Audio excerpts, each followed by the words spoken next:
If there's one thing that I've learned about quilting, it's this. There's more than one way to get to the same destination. And this week's block is a perfect example of that. But don't hate me for this because we're going small this week. How small? Yeah, this is a 2.5-inch 4-patch. Yeah, that small. So we're going to elicit the help of an old friend. Haha. Let's get started.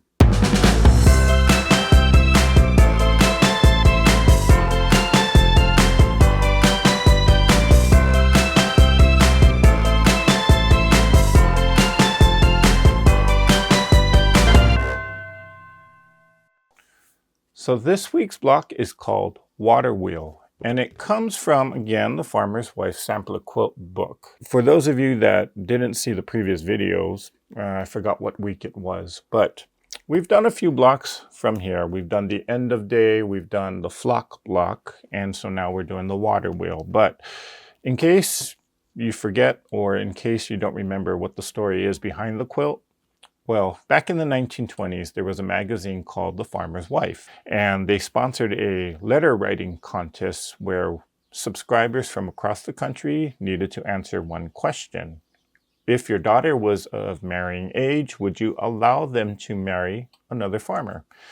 And the response was overwhelmingly yes. So in this Farmer's Wife Sampler Quilt book, it has excerpts of the letters that some of these subscribers or contestants wrote in, but it also has various quilt block patterns. A Waterwheel was one of those blocks. Now, I made an example of it, and here it is. And you can kind of see that it's not a complicating block. The only real difficult part to this block is just the size of it. Now, this block finishes at 6.5 inches. That means each of these square units has to be 2.5 inches. And for me, that's pretty small. So this 4-patch right here, before it gets sewn into, or this 4-patch unit started off as a 2.5-inch square. Same thing with these half square triangles. These were 2.5 inches. Now, again, the block ends up being 6.5 inches. The finished size of it will be 6 inches. So yeah, these are pretty tiny. But again, each of the units, not very complicating. They're kind of, I wouldn't say basic, but they're sort of standard units that don't require a whole lot of complication. Now, I could have very well cut out each piece individually to size. Yeah, but I'm not about to do that. So I didn't want to cut yardage to make this week's block. So I looked at my scrap stash to see if there are pieces that I could use to make the block. And what I found was this. I had a 6.5-inch square of a white print that I subcut to 1.5 inches. One of the standard sizes that I will cut fabrics to is 2.5-inch squares. So I looked through my stash and found a lighter color purple fabric and a darker color purple fabric, both of 2.5-inch squares. And I got 8 pieces of each color. Then I also got 6 white 2.5-inch squares. Again, this is what I'm using because this is what I have on hand. But if you want to, what you could do is actually cut yardage, in which I didn't want to bother doing that. So if you take a look at the block, if you know of the method, you can make this 4-patch unit or these 4-patch units using the strip method, where you cut a 1.5-inch strip of your background and you cut a 1.5-inch strip of your print color, sew them together, then subcut them into 1.5-inch units, then sew them back into the 4-patch. I didn't want to choose to do that because I didn't have 1.5-inch strips of these of these print fabrics. So I just decided to use these 2.5-inch squares. Now, in order to get the 1/2" or these half square triangles, I could have cut a background and print fabric to a, what would that be, a 4" square, and then subcut them to 2.5 inches. Again, I didn't want to bother doing that, but that's another method that you could do. Again, I'm using these units because this is what I already had on hand. If you want to choose, or if you choose to cut 1.5" strips and 2.5" squares, or what is it, a 4" square to make your half square triangles, hey, you can do so. You don't have to follow my method, or you don't have to follow the same method that I'm doing here. So to construct this block, we're going to do it in different parts. First of all, we're going to do the half square triangle units, then we'll do the 4-patch units. So let's make our half square triangles first. To do the half square triangle, we're going to take a background fabric, and we're going to take one of the lighter purple fabrics, and we're going to sew right on the diagonal. Now, of course, you can mark the diagonal, in which that's what I'm going to do here.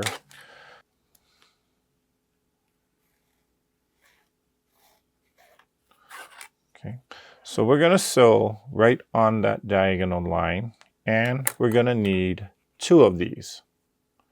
Now, when we're done, this half square triangle unit should end up being 2.5" squares.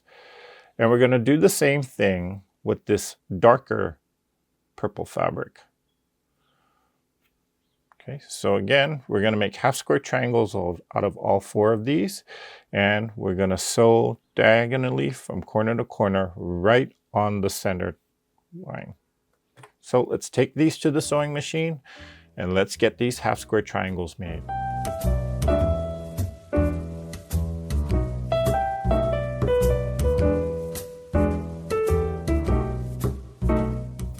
So we have 4 units of these 2.5" squares where we sewed right on that diagonal line. Now, I didn't mark each one of these, I just kind of eyeballed it, but you can mark each of them if you need to.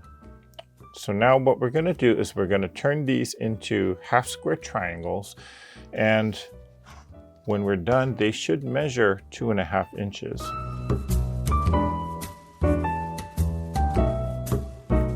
I'm just going to finger press it for the time being. Does this measure 2.5? Yeah, just about. So I'm going to put my 1/4 inch line from the ruler right on that seam and cut. And we should get a 2.5 inch half square triangle. We'll do that with the rest of these. So I'm going to press the seams over to, or actually I'm going to just finger press the seams open for now.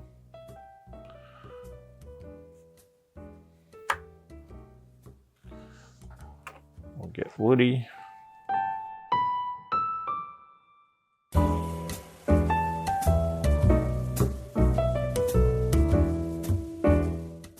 So here we have our 4 half square triangles, or 4 2.5 inch half square triangles. Now I finger pressed the seam allowances open for now. You can press it over to one side. We're going to take this to the iron a little bit later, but I wanted to actually get started on making the 4-patch unit. So we'll press this down later, but let's just put these over to the side for now. We're going to take these 1.5 inch strips, and we're going to take these 2.5 inch squares. Then we're going to put them right sides together, and we're going to sew them. And it's kind of chain stitching them together. So I'm going to lay one square and then lay the next square right on that 1.5 inch strip. Okay, and we're going to need 1, 2, 3, 4 of these.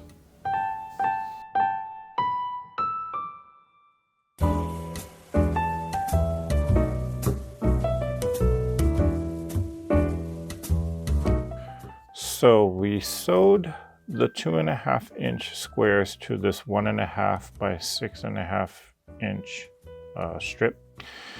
And what we're going to do now is I'm going to, let's move all of this aside for a second. I'm going to actually just finger press towards the 2.5 inch squares. And what we're going to do is we are going to subcut this down. I'm just lining up the edge of the fabric right alongside the edge of the ruler, and we're going to cut. Now, it doesn't have to be perfect because we're going to subcut this down even further.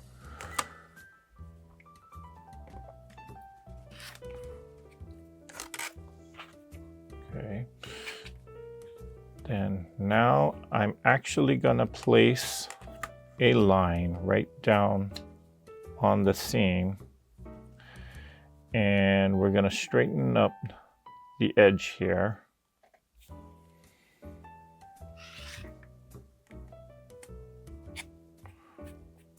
Turn it around. Then we can subcut this again, putting a line on the ruler right on that seam and making sure that we have our 1.5 inch here. Okay.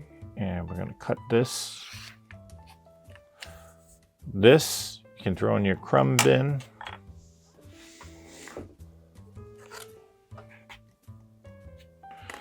And then again,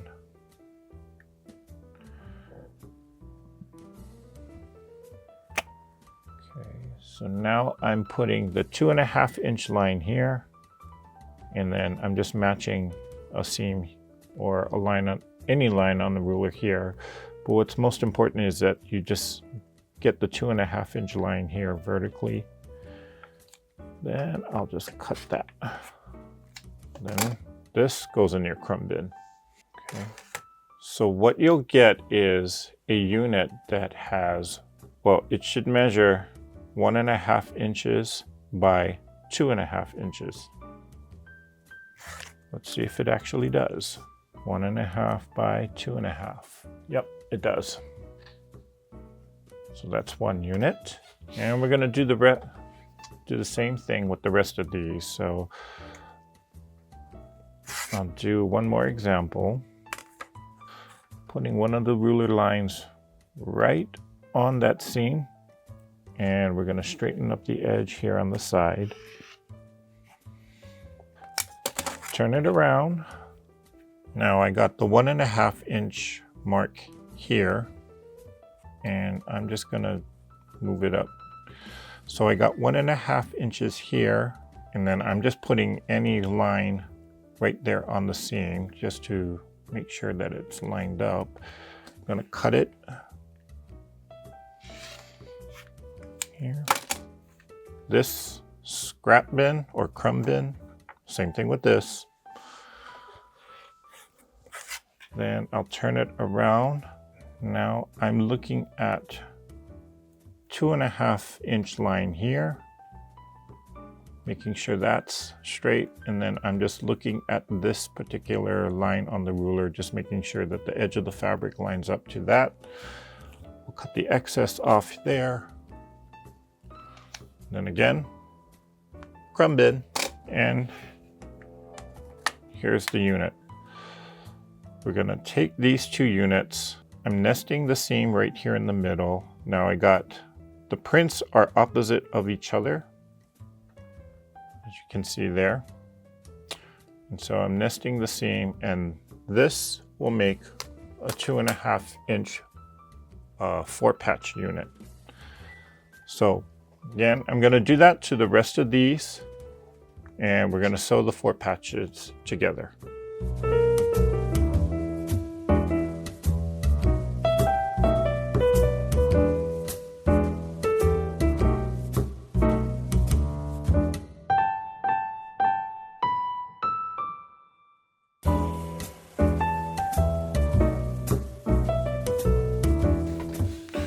So one thing about this particular block, or the way I'm constructing this block, is you get a lot of these crumb pieces. And these are just trimmings or the parts that I was trimming off. Now off camera, what I've been doing is I've actually been, and you can kind of see there's a little small pile of them. Now off camera, what I've been kind of doing is in between all of the blocks that I have been sewing together, I've been actually chain stitching some of them together. And so I got these half square triangle units sewn. Okay, and you know, I don't throw any of this stuff away. I actually keep a whole bin. As you've seen in before, this whole bin is just nothing but the trimmings, or the crumbs as we call it in quilting. And so I actually keep these, and from time to time I just spend, or in between sewing different units, I actually sew these crumbs together.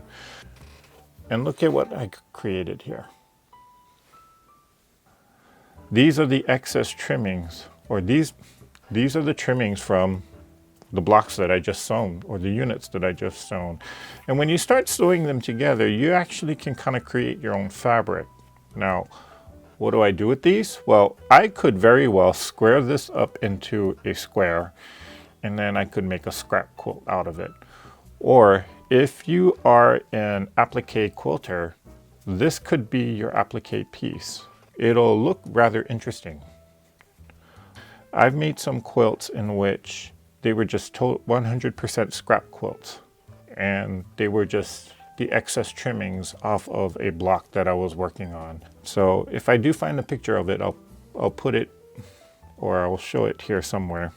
Point being that when you cut these crumbs, as we call them in quilting, you know, you can make your own textile. And there's a lot of examples of crumb quilts or scrap quilts that's online that you can kind of get inspiration from. So, you know, in between the projects, or in between when you're sewing these units, keep these little trimming pieces, because what you can do is, instead of cutting your thread, you just chain piece this crumb. Then you start to kind of build like a whole stash of these small units. And then these small units can actually be very useful. For the quilt that we are creating in this THC 5252 series, you might actually see me using some of these pieces in the actual quilt. What do I mean? So here's the Dutchman's puzzle that we did a few weeks ago. And this is the churn dash block that we just this was one of the earlier blocks that we did. Now notice that there is a size difference here, in which I need to fill in this space. Whoops.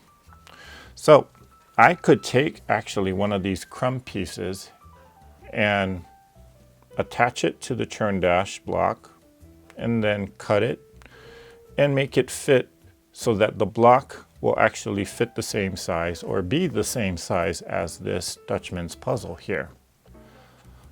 I could also take some of these half square triangles that I've been creating, just do a row of them here, and then put in some fabric strip, just so that, again, we're trying to make this block match to the size of the Dutchman's puzzle. So the point being, with all of these crumb pieces, you know, sew them together, and you might be using this, or you might see me actually use pieces like this in the actual quilt when we start sewing it together. So just keep an open mind about that, and don't necessarily toss these trimmings or these crumb pieces away. So we got our 4 patch units sewn together, and what I'm going to do in this case is I'm going to actually just kind of finger press these units open, or finger press the units open, or sorry, finger press the seam allowance, I should say, open. You know what? I need a drink because I'm getting tongue-tied right now.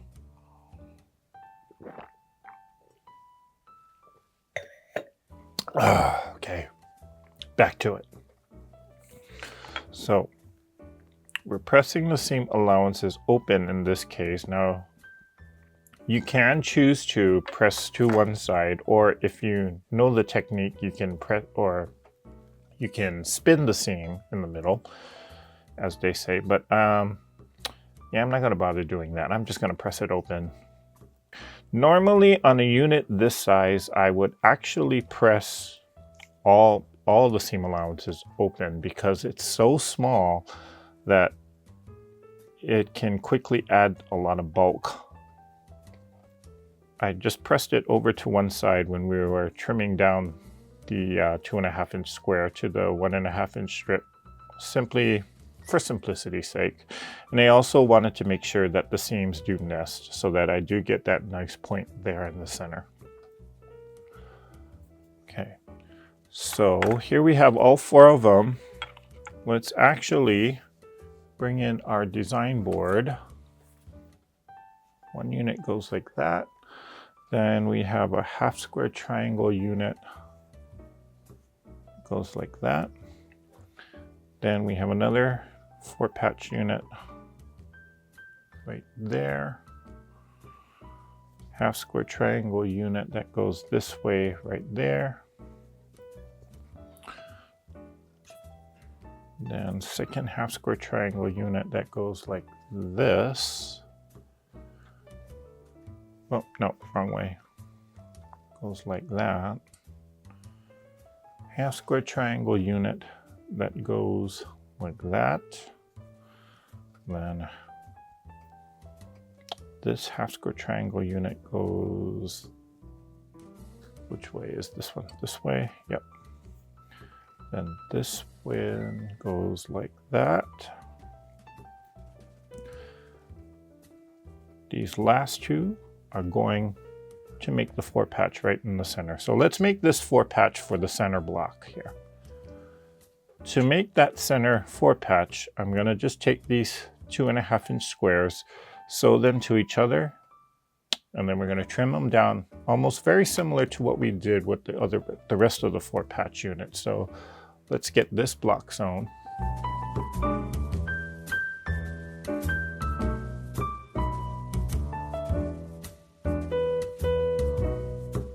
So I'm going to press towards this darker purple fabric.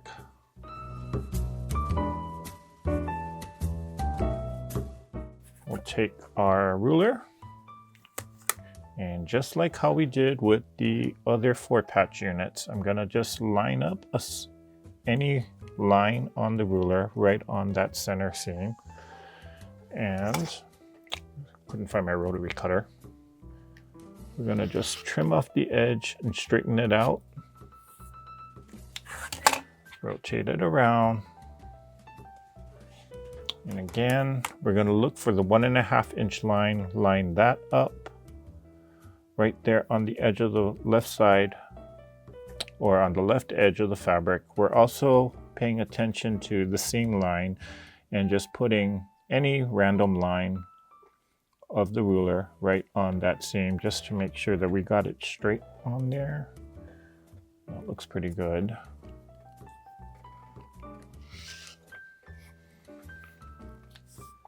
Crumb bin.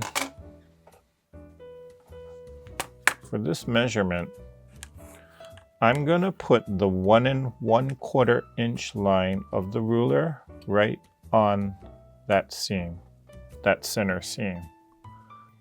Then I'm going to just take any other random line, horizontal line, make sure that it just matches or lines up to the top edge of the fabric.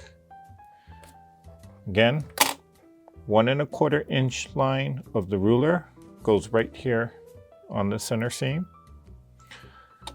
Then I'm just taking a line, making sure that that lines up with the top edge of the fabric, and I'll cut the excess off here. Turning it back around. Now we're going to put our 2.5 inch line right there on the left edge, and we're going to line up again any line here, just making sure that it lines up with the edge of the fabric. Cut that. There's our unit, or part of the 4-patch unit. And this should measure 2.5 inches by 1.5. Yep, in which it does. Okay, so we'll do the same thing here. I'm just gonna straighten out the fabric edge.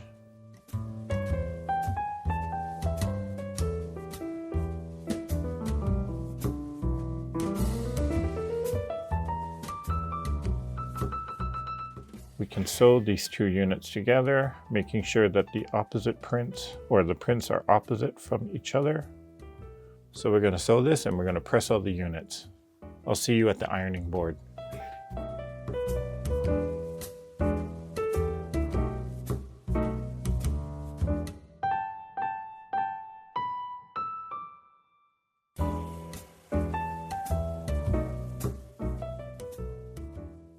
Wow, we must drink.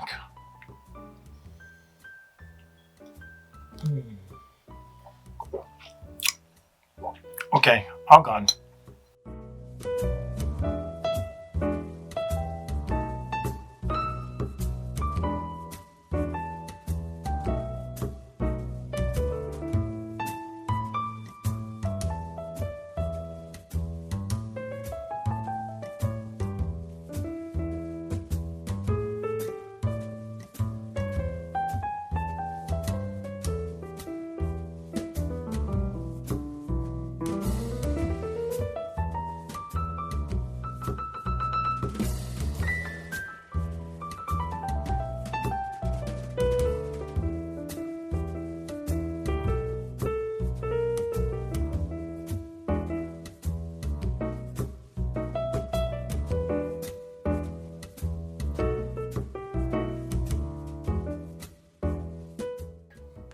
And here is the Waterwheel block. Now the block should be about 6.5 inches-ish, give or take your 1/4 inch seam. Now, again, when it comes to smaller units, that 1/4 inch seam becomes more and more important. So try your best at getting it accurate or make it oversized and then cut it down. So I started wondering, what would a quilt look like with just this block and no sashing in between? Well, with the help of technology, I used an app called Instagram Layouts, and it'll give you an idea of to what the quilt might look like, again, without sashings. I'll put some pictures up here just to give you an idea. Well, I hope you enjoyed this video, and until next week, go out and create something. Thanks for watching. If you like this video, hit the thumbs up and subscribe to the channel. Hit the bell for notifications on when I upload the next video. Put a comment down below saying what you liked or maybe even what you didn't like. And join the Facebook discussion group at Treasure Heart Creations. You can post pictures of the blocks that you created or just scroll through and gather inspiration from other Treasure Heart Creation Group members. And from time to time, there are giveaways exclusively for Treasure Heart Creation Group members. So use the link in the description box below to sign up. If you're on Instagram, post pictures of the blocks that you're working on using the hashtag THC5252. Well, that's it for now. Now go out and create something.